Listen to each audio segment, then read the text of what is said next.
Hey everyone, Livy here, back with another video. This time though, it is one of my own tarot tags. Yes, I'm finally starting one. I have a couple of ideas for tags, but this is the first one that has been brewing in my head a while. So let me start by saying what the tag is called. So I'm going to be calling this tag First Love Tarot, unless it's already taken, but I'm pretty sure I looked it up and it isn't. And what this tag is about is examining your first tarot deck versus the tarot deck that made you want to get into tarot. And you're probably thinking, what? Wouldn't they be the same thing? And not necessarily. And I'm going to explain because I do have a story with this deck. But yes, that's what this tag is about. You're examining the two. I'm actually going to start with this one, then go into how this ended up being my first tarot deck. And I think this will just be a fun way to talk about decks that you really love and decks that made you want to start up your own practice with tarot and get into studying it and all those things. Now, I'm going to say right off the bat, if your first tarot deck was either the traditional Rider-Waite-Smith, traditional Marseille, traditional Thoth, or any of that, just so this tag is more interesting and it's not just like, ow, this was my first, haha, regular Rider-Waite-Smith. I want you to pick your deck maybe that was your second owned. Yeah, just to be different. But if your first tarot deck was not a traditional Rider-Waite-Smith, traditional Marseille, traditional Thoth like me, show it off. Because, yeah. But anyways, my first love tarot deck. The tarot deck that made me actually want to get into tarot, funny enough, was this one. Not necessarily the size, but this deck. This is the Prisma Visions Tarot. This is what they call the mini or the little Prisma, I believe. And I'm going to explain how this was the first deck that made me want to get into tarot. So, fun story time. This will date me. Oh, Jesus. When I was in college, I was starting to get interested in the idea of tarot. And one of the reasons why was because across the street from my college, there was like this college bookstore and like, I think another store. I can't remember now. It's been a while. That actually had some tarot decks. And that's when I started wanting to dip my feet. But they had the very traditional, right? They had the traditional Rider-Waite-Smith. They had a traditional Thoth. They had the Hermetic one. They had the Golden Dawn, I guess. I don't remember seeing Marseille, but they had those, right? And I remember perusing the shelves, kind of looking at them in interest and thinking, none of these are quite my style. I don't know. I don't like I don't like the look of these. But I'm interested in learning tarot. So at the time, I was, I had a good friend in college, and she was talking about, like, wanting to get into tarot herself, I think is what it was, or she already knew a little bit. I don't remember. It's been a while. And she was like, yeah, I really like, tarot. I find really interesting, the imagery, etc., etc. But, there's this one deck I think that's beautiful, but it's way too expensive. And I was like, what? What are you talking about? And so funny enough, it was this deck. She was talking about the Prisma Visions. And I think based on the timing, this would have been, when she was talking about it, it would have been around the time that either the first or second edition was coming out. I don't remember when this deck first came out. I'm pretty sure, though, it was around this time period. Early teens of 2000s, right? Early teens. And so I went to investigate, and I saw this deck. I saw the art of this deck, the Prisma Vision, and I was freaking blown away because, for those who don't know, this deck is in pointillism, right? Pointillism art, if you know anything about that, it's like taking small little dots and doodads and like stippling. That's what a lot of it at least looks like if it wasn't actually traditional pointillism. But it looks pretty much like it from what I've known and studied of brief bits of knowing art, right?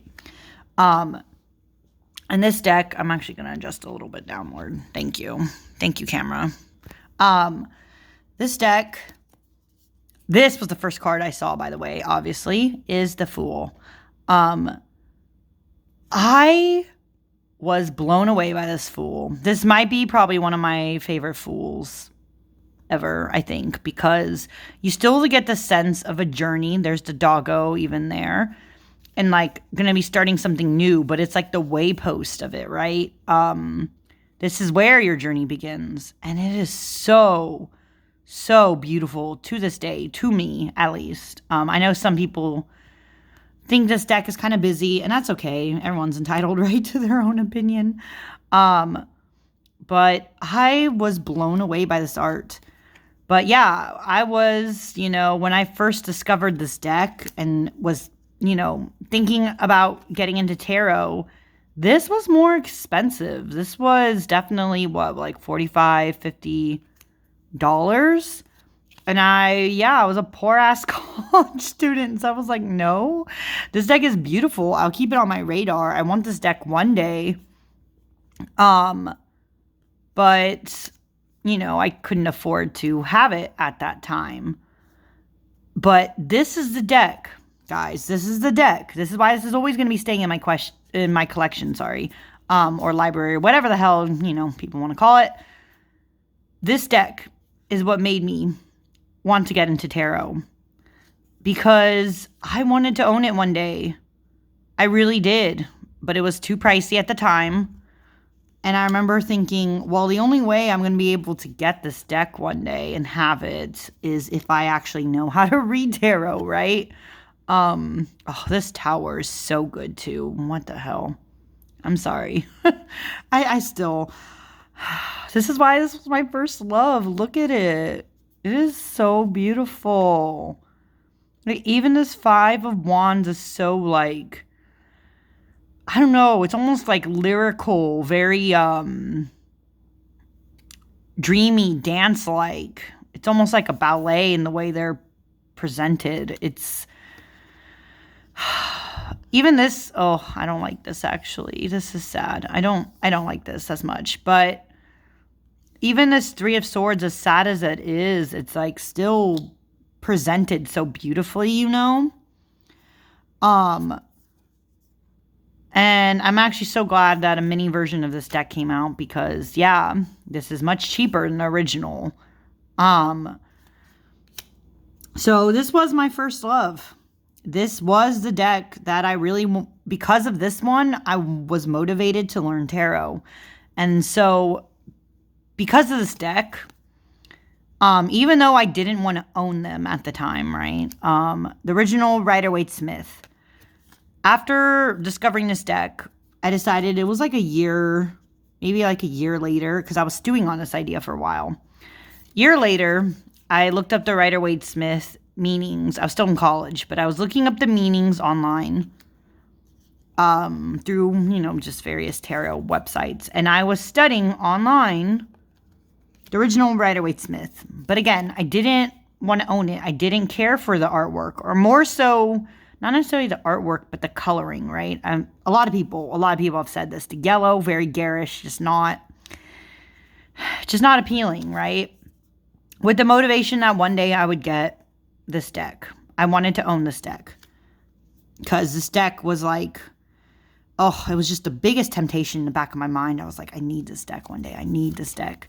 And I wanted to work towards it. But yeah, the only way too, for me, in my eyes, was to actually learn tarot. Now I know with experience and, studying tarot, is that if I had really wanted to and just had just one deck, I could have bought this.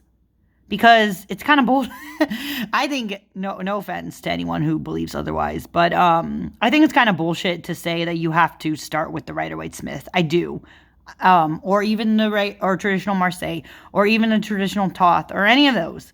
I think it's bullshit. I think you can start with whatever deck you want to, and you can learn that way. But everyone has different reasons, right, for what they do. And back then, I thought you had to learn it the other way, so I did. I was learning it online. I didn't own it, though. I did not own any of the Rider-Waite-Smiths, especially because I hated the plaid back one, by the way. That was the one that kept showing up in the tarot store that was near me, or bookstore with some tarot. So this was my first love, and I was really motivated to learn so I could get this deck. But the thing was, at the time that I was deciding, okay, I want my actual first tarot deck, right? I want my first deck. This was still too expensive for me, right? And also because when I was going to learn tarot, I learned all this in secret, which is a really weird thing to say, maybe or maybe not. But I wasn't sure how people in my regular life were going to react to me knowing tarot, right? I don't know. I didn't know. And I still to this day actually don't know, because most of them are not aware that I read tarot. I wasn't sure how they were going to know. I thought they were going to label me, I don't know, a heretic or something, if it was like someone like my grandma or something like that, because more traditional Roman Catholic family. I just didn't know how they were going to react. And this deck was still, more pricey. So I needed to get something that was in my budget, but, is nice. And with the artwork that I liked, because I believe that too. I highly believe you should only get decks that are going to please you, right? That you're going to fall in love with. Like, that's the concept of this, right? Like, you need to own decks that actually, in my opinion, resonate with you, especially the star card. This is so beautiful. Sorry. So this deck, right? And they didn't have a mini. They didn't have a little Prisma at the time. So I started thinking, well, okay, so what's going to be my first tarot deck then? Like, it had been, I let a couple years go by where I was just studying, right? Online, the Rider-Waite-Smith. Oh, mine has like this cool silver edging. Really catches the light in this lighting. And I knew I couldn't get my first love yet. I couldn't. It just wasn't, it wasn't a possibility. So I was thinking, what deck is going to be, my first? And here's the thing. I started scouring the internet. I was trying to find things. And to be honest, in the early 2000s, maybe there were things and I just wasn't savvy enough to know. But it didn't feel like there were a lot of options or any that like really stood out and appealed to me until this deck came out. And everyone should probably recognize this bag. If you've been on my channel a while, you know what the fuck. You know what this deck is. You know which one. My first tarot deck was the Raven's Prophecy Tarot. I edged mine in orange to match this orange, and it is a perfect match, by the way. I love what I did. And I only did this edging last year in 2022. But for years, this was my only tarot deck and my first tarot deck. And the reason why I decided to get the Raven's Prophecy and have it be my first is because at the time that I was debating about tarot and all that, I started reading a book series by Maggie Stiefvater called the Raven Cycle series, right? Funny enough, funny as I say this, I did actually get rid of that book set, but at the time I had the book set. The reason why I got rid of it is more because I realized while the series was good enough, like when I first read it, I had come to the realization that I don't think I would reread it especially because I didn't like how the series overall ended. So I was like, well, I don't need to keep it, right? I don't need to. But I still own the deck and the book set for a while. But I was following Maggie on Tumblr when I was still on Tumblr, and she kept showing artwork for this deck. And she's talking about tarot. And obviously, if you've read the book series, you know the book series deals with those who read tarot. There's a lot of tarot themes in that book series. And it made me go, fuck it. This is my time. I need to own this deck. And when it came out, mass market, right? Because she's an author, she's able to get a mass market deal. When she came out with this deck, I was instantly in love with her art style. That is the one thing. Even though I don't really read any of her books now, even though I don't own any of her books now, her art to me is still impeccable. It is beautiful. I love what she does with color, the contrasts, everything. So when I saw this deck, I saw it was mass market on Llewellyn, by the way. Especially, like, look at this beautiful star card. I just knew I had to have it. And I did. I think it was literally when this deck came out, I was like one of the first people. I think I even pre-ordered it, funny enough. I waited patiently. And this was my first tarot deck, which is really funny because I know a lot of people, either they don't like this deck or they do like this deck, but it was definitely not their first, because this is not, looking back, as much as I love the art style and I was able to read with it, and she has a really good guidebook, so it was like really easy to also like remember and stick the Rider-Waite-Smith meanings. As you can tell, some of the art is more abstract. Oh, I just love this High Priestess card. My goodness. Still one of my faves ever. The concepts are still more abstract, right? Like, unless you're really good at reading intuitively, it's harder to get the meaning. Like, for instance, 3 of Coins. How do you get the idea that this is a teamwork? Well, you can say they're growing from the same root, and I can see the meanings of that, right? Like, see that this is still a team. But if you're a newbie and you look at this card and you don't have any, intuitive grasps yet, or you're like building that skill, I'm going to be honest, you're not going to know what the fuck this means. You won't, okay? This you could say bare bones, okay? But I learned tarot from this deck. And solely because and I still do love the artwork. Oh, and this 7 of Swords is still so good. But I don't think, even though it has an amazing guidebook, she writes really well and explains the cards in such a way that I still refer and look back and remember these images of the cards when I think about certain card meanings, right? Because this was my first deck. It is a great deck.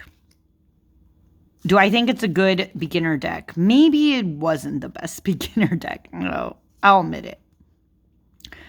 But this was the first tarot deck I ever owned. And to this day, this is the one that I know will forever be in my collection. I had this deck, I shit you not, I know, a lot of cussing today, sorry guys. But I had only this deck for a period, I think it was at least 2 to 3 years. This was my only tarot deck. And then I got a couple more. I got like 2 or 3 more in about, 2017, 2018. But this was my only deck for years. And you can tell because if I look, maybe not on this one. Let me get the main pile, this main stack. You'll see it better. You guys can see.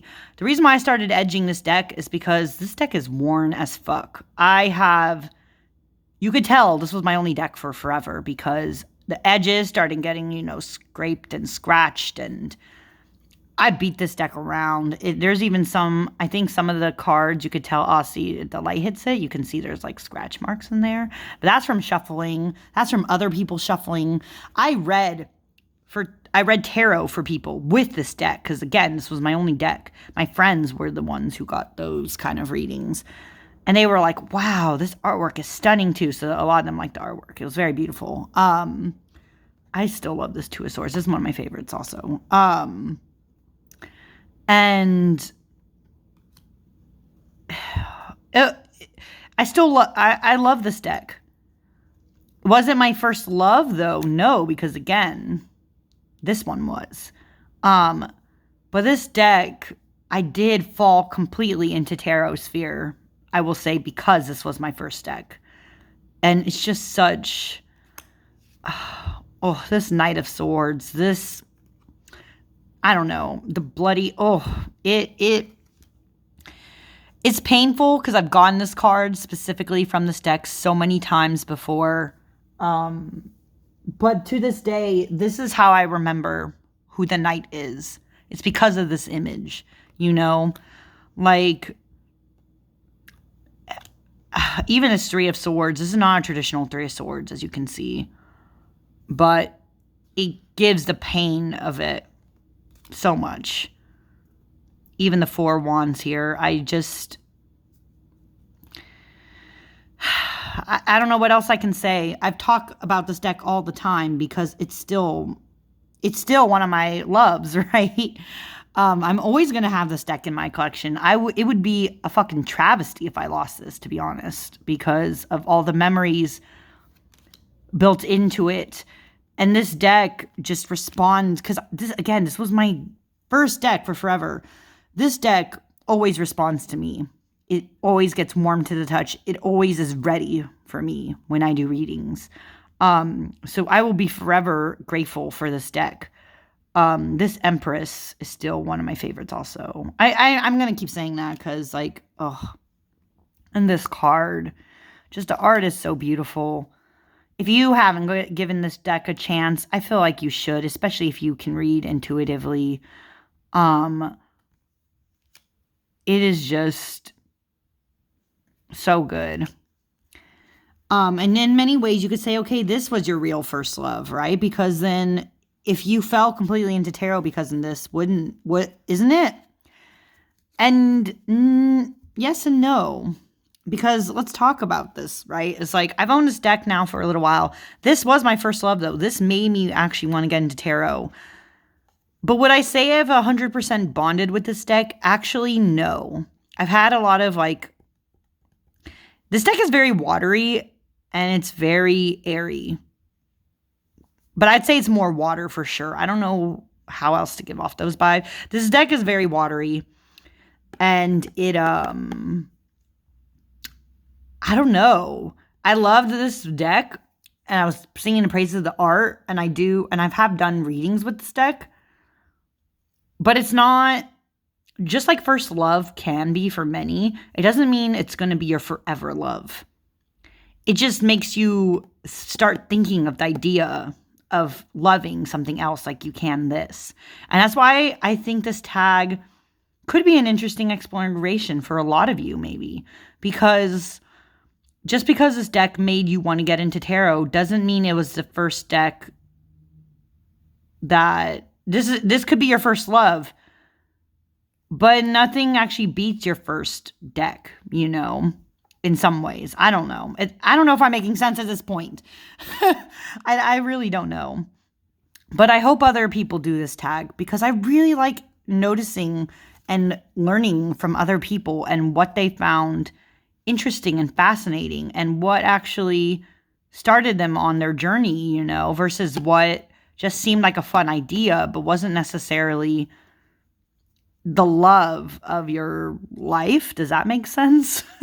I don't know. But if you stuck around this long to listen to me rambling, thank you. If you want to do this tag, once again, this is going to be called First Love Tarot.